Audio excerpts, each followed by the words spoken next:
Hello everyone, it's Attacker72 here, and for today, so a brand new Fire Emblem game was shown at the very end of the Nintendo Direct presentation, this time now being known as Fire Emblem Fortune's Weave. This will be releasing in the year of 2026 for the Nintendo Switch 2 console, and is our first installment in quite a while since the release of 2023's Fire Emblem Engage. So it has been quite a few years since the game has gotten any new installments, so that's okay, and personally I'm excited for this new Fire Emblem game after all. This is definitely going to be my wish list next year. However, even though a lot of Fire Emblem fans, including myself, are excited about this, there's also the other majority that are kind of mixed about this new game, especially since the presentation wasn't really received positively by Nintendo fans and critics alike, you know, just for the games by itself. But the way they ended the presentation, some were pretty happy about it since it's a new Fire Emblem game, while some are either mad or just kind of disappointed that this was the game that they decided to end the presentation off with. So in this video, I just kind of want to talk about basically the whole reception regarding about Fire Emblem as a franchise and how it's been seen as overhated. And to really go over this, I have two main reasons as to why this franchise is even hated to begin with, as to why fans were even bummed out as well. Now just note that this isn't really an attack to anyone who doesn't like the franchise. If anything, it's okay to not like Fire Emblem as a game. If it's not your cup of tea, then that's okay. But if you're basically hating it at a spike, then that's a whole different reason. I've actually talked about this type of topic too about a while ago in one of my videos where I was talking about the hate that was given to both Fire Emblem and Xenoblade. While Xenoblade as a franchise is now seen as quite one of the more beloved ones from the Nintendo's catalog, Fire Emblem, no matter the situation, is always, if not the punching bag of the Nintendo community. So I hope you guys enjoy this video regardless, and let's get started with the first and big reason as to why a lot of fans were not happy about Fire Emblem being shown in the presentation. Now, the first and most obvious reason as to why anything that is related to Fire Emblem is usually getting hated is, if not the most obvious, Smash Brothers. Now, I don't really think I want to go much in depth because, if anything, most of the reaction does stem from Smash fans who are still a bit salty ever since some characters were added into Smash Brothers. But if you want me to go more in detail as to why that's the case, then I'll gladly do so. When Smash Melee was out, Mark and Roy were added as one of the new Fire Emblem characters to represent the series, and not only was it a good way to represent that franchise they came from, but it was also a way for Sakurai to introduce the franchise onto the West. Since the games were only available in Japan at the time, then this was a way for Sakurai to really show the world what Fire Emblem is all about. So that was pretty cool, to be honest. Then Brawl came out, and we had the addition of Ike from Path of Radiance, and then when Smash 4 came around, we had the addition of Robin and Lucina to represent Fire Emblem Awakening, the franchise the installment that fully revived the series entirely. Now, by the time Smash 4 released, it was only just 4 Fire Emblem characters. One was cut, and there really wasn't much else. However, the problem started when it came to the DLC.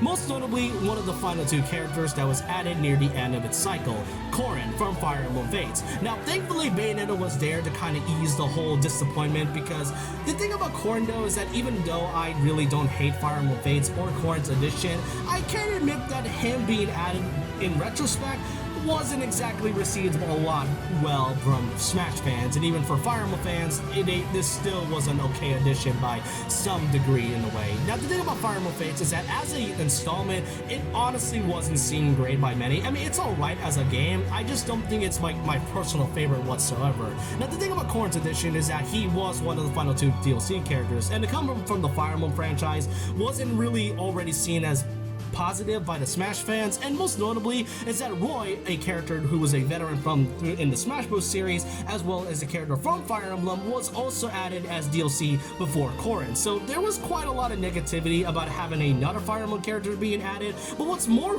weird about it is that Corrin wasn't even known as Corrin. Back when Fates was being released, it didn't get a full English release until February of 2016. It only was available in Japan in 2015 for the 3DS, and then by the time they revealed Corrin, a lot of fans didn't really know who Corrin was. He was just kind of an unknown character. In fact, he wasn't even named Corrin, he was just called Kamui in Japanese. So there was quite a lot of reception towards Corrin as a character, and as I stated, Fire Emblem Fates wasn't seen as, like, I guess you can say, as a good installment in a way, but regardless, you know, Bayonetta fixed that, and I don't really mind Corrin's edition. I just think he's a pretty boring pick in my opinion. However, Smash Ultimate came around, and that's where we got the big reveal of Violet from Fire Emblem Three Houses. And this one right here is, if not the main reason as to so many fans hating Fire Emblem in general. Now, at the time when this was revealed, we now had a total of 8 Fire Emblem characters, because Chrom was added before Violet, so that basically makes Fire Emblem one of the most represented franchises in the series, just right next to Pokemon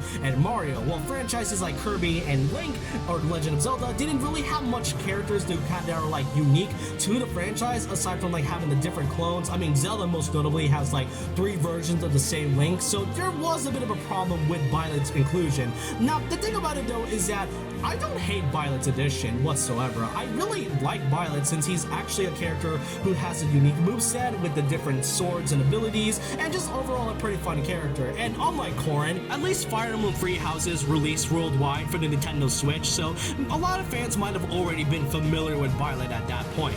Now, the thing about it though is that I don't hate Violet also because of his character, but I don't like Violet because the fact that it's how they revealed the character. Like, after so many build-ups of different reveal trailers that came beforehand, the fact that Violet's reveal was just like, oh hey, here's Violet, and then boom, that was it. I mean, then gameplay and a cutscene, that's about it. I mean, Violet's reveal was just okay. It's how they revealed it. I was just like, okay, I guess they just wanted to kind of get it over with, so alright, that's cool. But either way, that doesn't change the fact that when Violet was revealed back then, a lot of fans were seething through their teeth. There were so many problems that came from this community, from how they revealed Violet, from the different hate that it was given, the like to dislike ratio was at war when the character was revealed, and the fact that some stated that Cuphead's Mii costume reveal was way better than Violet's reveal, and the Ho's Mad meme, it all went all over the place. And not to mention that Violet's character was revealed as the final character that was part of the DLC Fighters Pass, and after like 4 characters that came from different franchises from third-party companies and series, it did kind of make sense as to why fans were a little upset about Violet's addition. This feels more like a Corrin situation, but without the Bayonetta to help suffice. Now, thankfully, there were more characters that were coming along the way after Violet, so it didn't really feel like this was the final character reveal,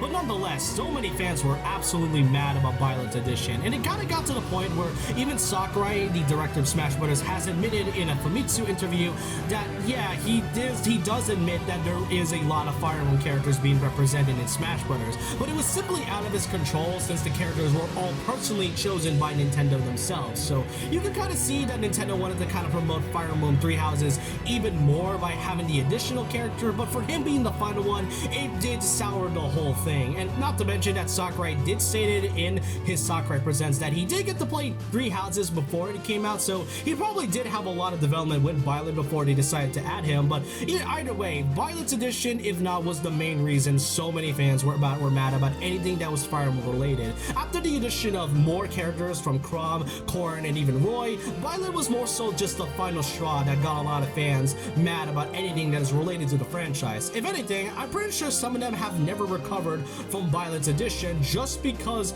of the character that was added in Smash Bros. So overall, that's like the first and main obvious reason as to why fans were mad about Fire Emblem Fortune's Wii being revealed at the presentation. But then there came the second reason, which comes from my personal viewing from the presentation that came recently. And now for the second reason, it all stems from the Nintendo Direct presentation that occurred last week. While the majority really enjoyed the presentation, including myself, the others not so much. There were definitely some that weren't really convinced as to why they should even get a Nintendo Switch, because for those that don't own a Nintendo Switch, they need to at least have a reason as to why they should get it, aside from the exclusives and the backwards compatibility. And for those that do own a Switch, they feel like they shouldn't really have a reason to get a Switch 2 because they didn't really change much. The way they should even get the Switch 2 is because of the games, and the way they ended off with the presentation with Fire Emblem, while exciting, the majority weren't really happy about it. There were 3 specific ones I want to go over. One of them is obviously the Mario fan base, because, you know, there hasn't been a genuine 3D Mario game since Odyssey, which was like almost 8 years ago, and I get that. I mean, as much as I want to see a new 3D Mario game, the thing about this though is that there's still a lot more content on the way. The Galaxy Collection, a new Mario Tennis game, especially a new Yoshi title, a Switch 2 edition of Mario Wonder. There's still a lot of Mario content that is on the way for the rest of 2025 and for 2026. Even before this year had occurred, 2023 to 2024 gave us a ton of Mario games, from the RPG remakes to the Thousand Year Door, Switch Edition. All I'm saying is that even though we don't have a 3D Mario game, we still have more on the way, especially the Mario Galaxy movie. So even though we don't have 3D Mario, they at least kept feeding us a lot. Well, Fire Emblem mostly gets like a new title every few years or so, while Mario, the main man himself, gets like 5 titles like every year. Then there's also the Zelda franchise, which, okay, you know what, I don't really think we need any new Zelda at the moment. I know Tears of the Kingdom is like a great game, and you know, we could use the 3D Zelda at some point, but I don't really expect it for like another few years. And so, not to mention, we got the new Hyrule Warriors game coming in 2 months, so that could at least keep the Zelda fans busy before Nintendo decides to reveal their next big Zelda title. And then there's also the Smash Bros. Fans. I think it's clear why, to be honest, but for those that were expecting a Smash Bros. Game, let's be realistic, it wasn't really going to happen at any point. Since Sakurai is already working on Kirby Air Riders, you know, we might not be really seeing Smash Bros. For another 3 years or so, and that's kind of the other problem when it comes to these reactions. For those that really don't like Fire Emblem, they always tend to claim that this series is a niche franchise, which that isn't really true whatsoever. It was niche back in the 2000s, and it did get critically acclaimed as soon as the actual Fire Emblem game came out to the West. But for recent tie-ins, Fire Emblem, for example, is known for having by far one of the most critically acclaimed titles as of lately. Fire Emblem Three Houses, which released in 2019, and as of December of 2022, it has reached over 4.12 million copies worldwide, which makes this the single best-selling game of the entire franchise. And then Fire Emblem Awakening, the series that's fully saved the franchise, had garnered over 2.35 million copies for the franchise worldwide. So the series isn't really niche, it is popular for a reason. After all, Fire Emblem Awakening was the exact reason why the franchise is still going strong a decade later. Clearly, Nintendo saw a lot of potential into this franchise despite the sales it was at the time, and Intelligent System pretty much helped that, and it made the franchise what it is today. Or else, if it wasn't for Awakening's success, then it would have been dead along with the other dead franchises they had, like Golden Sun or F-Zero. So Awakening had a good reason, and even though you may not like Fire Emblem for what it is, whether it's for the story or the gameplay, that's totally fine. But clearly you have to admit that the series is there for a reason, and why Nintendo kept it is for this simple reason alone. So that's just kind of all I want to really say about it, and I just kind of want to leave some final closing thoughts before I even head off into this video. Now, obviously, as I stated, you don't have to like Fire Emblem. It's not my decision to change your mind whether you like it or not. If you don't like it just for the gameplay, the story, or just anything else, then it's totally fine. You can dislike the series, but to the point where you start to spite it only because it's a series or an installment that you were hoping for and expecting for, is not exactly what you can do when it comes to a franchise that is more popular than any of the series that has been happening within the last decade or so. Not to say they weren't popular, but clearly Nintendo has a lot of priorities towards their other franchises like Splatoon, Animal Crossing, Zelda, and especially Fire Emblem for a reason. Now, would I honestly like to see the Direct end in any other way than just Fire Emblem? And kinda. I would have loved to see a new Kid Icarus one, because, you know, Kid Icarus hasn't really gotten a new installment in a decade though. But that's the thing I kind of want to mention. Even though you may not like Fire Emblem, and just because one franchise exists doesn't mean it won't get in the way of other franchises that are in Nintendo's catalog. Sure, they may not touch them, but who knows when or what they're going to do with it. Because the thing about what I always learned within the last decade of my life is that patience is important. Patience is always going to happen, and by the time that thing is going to get announced, then it's going to be worth all that wait. Because if we're going to get a new Kid Icarus at some point, then it's going to happen in the future. It's not the end of the world after all. And we gotta remember, these are just video games after all. These aren't really that much of a big deal, and I have no idea why people are freaking out over a Fire Emblem game of all things. And anything could really happen on Nintendo at that part. I mean, the presentation showed off a Virtual Boy returning after decades of neglect and just being ridiculed as one of the worst products Nintendo has ever had. The Famicom Detective Club was a franchise that didn't even get a new installment until the third game came out last year, and that was prior to 2 remakes that was also released for the Nintendo Switch. I mean, F-Zero in a way kind of is coming back with the release of F-Zero 99. I don't play it as much, but clearly Nintendo saw quite a lot of potential towards F-Zero, and even Metroid Prime 4 Beyond, a game that fans thought would never come out at all within the last 9 to 8 years, is now getting an official release date in December of 2025. So who knows, in the future maybe we are going to get a new franchise or even a new Kid Icarus. It all depends on patience, and as I said, just because one franchise is in the way doesn't mean it's not getting in the way of any other series whatsoever. I hope you guys enjoyed this video. This is my other video talking about Fire Emblem negativity once and for all, but I want to know your thoughts and opinions down below on how you feel about this new Fire Emblem game.